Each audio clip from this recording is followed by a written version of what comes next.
Olá, bem-vindos aqui a mais um vídeo do canal do YouTube TDS Academy. Já sabem, estamos aqui com a história e hoje trago-vos o final da Guerra Fria e algumas mudanças que ocorrem. Portanto, temos a noção que a Guerra Fria durou imenso tempo. Agora imagina o que é viver neste tempo todo sem saber. Eles vão os dois pensar em entrar em combate. Portanto, como é que terminou esta Guerra Fria, não é? Se é que terminou? Agora estou a criar aqui algumas conspirações. Principalmente por causa dos últimos anos do governo da URSS, começou a mostrar sinais de declínio. Isso fez com que a Guerra Fria acabasse por abrandar. A nível de problemas económicos, obviamente que sempre que esta competição que eles tinham, quer armamentista, quer espacial com os Estados Unidos, a própria intervenção militar no Afeganistão fez com que a URSS começasse a ficar com graves problemas económicos. A própria manutenção da corrida ao armamento, esta luta que eles tinham, fez com que se levasse todas as energias da própria sociedade soviética. E depois aqui a campanha de Jimmy Carter, o marxismo, em defesa dos direitos humanos. Estamos aqui a falar de que tínhamos aqui um país que vivia sobre um regime totalitário. E obviamente aqui também começam a entrar algumas figuras, neste caso aqui Mikhail Gorbachev, em que vão abrir caminho para reformas desta Rússia, desta União Soviética. Neste caso, Mikhail Gorbachev vai abrir a abertura à privatização e ao individualismo, exatamente com o objetivo de modernizar e reestruturar o Estado Soviético, mas também o comunismo. Este movimento foi designado por Perestroika, ou seja, reestruturação económica, e Glasnost, ou seja, transparência. Também mostrar à população russa o que é que estava a ser feito. A Perestroika tinha dois grandes pilares na revolução da URSS.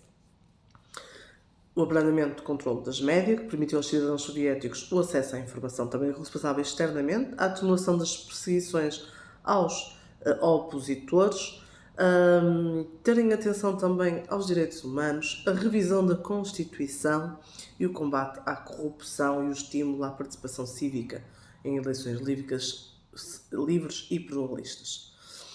Pressionado, obviamente, por estas fação de reformadores, vai-se destacar aqui Boris Yeltsin. Gorbachev teve que enfrentar então esta resistência. Já chegou uma altura em que esta noção da União Soviética não estava intrínseco só enquanto político, mas também a nível cultural. Portanto, o próprio Gorbachev quase que teve que convencer, principalmente as partes mais conservadoras da União Soviética, a aderirem a abrir uma abertura para este lado mais ocidental. Obviamente que esta abertura demonstrada, principalmente quanto à política externa, foi muito popular e tornaram o Gorbachev, que ganhou o Prémio Nobel da Paz, muito popular no Ocidente. A nível interno, enquanto cá fora era visto como um salvador, na Rússia não. Na Rússia ele tinha a ideia de que o acusaram tinha falta de coragem para continuar esta guerra, ou esta, não era uma guerra, continuar este combate ou bater de pé para com os Estados Unidos. Precisamente os nacionalistas vão acusá-lo em várias repúblicas soviéticas. Qual é aqui o ponto que vai levar à queda também de Gorbachev? As próprias repúblicas bálticas, neste caso a Lituânia, a Estónia e a Letónia, tentaram uma tentativa de golpe, conseguiram uma tentativa de golpe para a dissolução da URSS, que acaba por acontecer, que as repúblicas socialistas acabam por proclamar a sua independência. E assim, nos finais de 1991, há a queda de Gorbachev demite-se do governo, e ao fim de PCUS, e assim há a queda do Bloco de Leste entre 1989 e 1991. Este foi um movimento reformista num processo verdadeiramente revolucionário, em que mudou todo o leste europeu. Em 1989 vamos ter aqui alguns pontinhos que são fundamentais. A queda do Muro de Berlim, que era o símbolo, sem sombra de dúvida, da divisão entre dois mundos, este mundo bipolar. Há também a proclamação da independência das repúblicas bálticas, a vitória eleitoral do Solidariedade Lech Walesa na Polónia, a Revolução de Veludo, Václav Havel na Checoslováquia, em 1990 a proclamação da reunificação alemã, ou seja, deixamos de ter RDA e RFA. Também derrubo dos regimes comunistas na RDA, na Hungria e na Roménia. Em 1991 há a proclamação da independência da Geórgia, Ucrânia, Bielorrússia e formação da Comunidade de Estados Independentes, os SEI, que aderiram mais tarde à União Europeia, alguns. Proclamação também da independência da Croácia e da Eslovénia e, por último, a dissolução em 91 do Comecon e do Pacto de Varsóvia. Claro que não foi fácil passar de um para outro, não é? Nós já vimos aqui, e quem está em aulas tem essa noção, que os processos de transição, quando se dá a independência a um país, não são fáceis. Temos o caso das colónias, no caso português.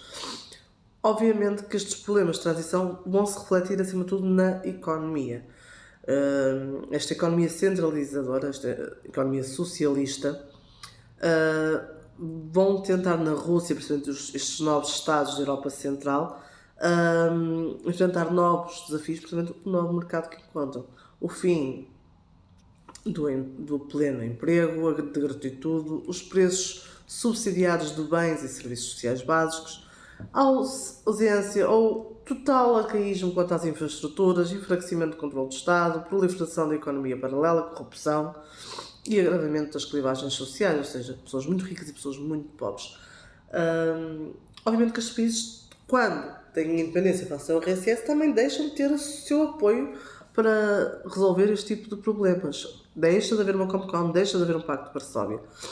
Ou seja, os próprios países têm que resolver os seus problemas inerentes e isto vai levar a fortes recessões económicas. As próprias clivagens sociais e pobreza tornaram-se níveis alarmantes. Desemprego, corrupção, criminalidade estão associados a estes novos países que se formam no leste. Claro que na década de 90 há um período de desencanto, de frustração, principalmente em alguns países como a Lituânia, a Hungria e a Polónia.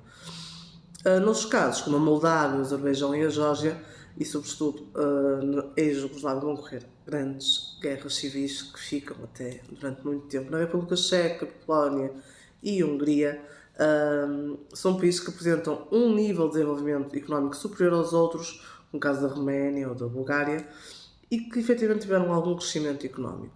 E assim, estes países, depois acabam muitos deles por aderir à União Europeia e seguir o seu caminho, mas acabam a ser países que só agora que estão a ter, colocar as estacas e endireitar o seu caminho. Não foi fácil. Continua a não ser fácil. Nós temos essa noção com o panorama atual político, com a invasão da Polónia, com a invasão da Ucrânia.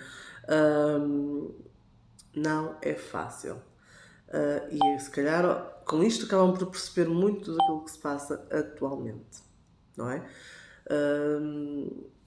A história é repetitiva. É essa a noção que temos que ter. Bem, hoje fico por aqui. Tenho mais para vos mostrar. Já sabem, qualquer dúvida, não só acerca de história, mas também de português ou matemática, nós aqui em DS Academy, em dsacademy.pt, temos as questões para as vossas inquietações. Até à próxima!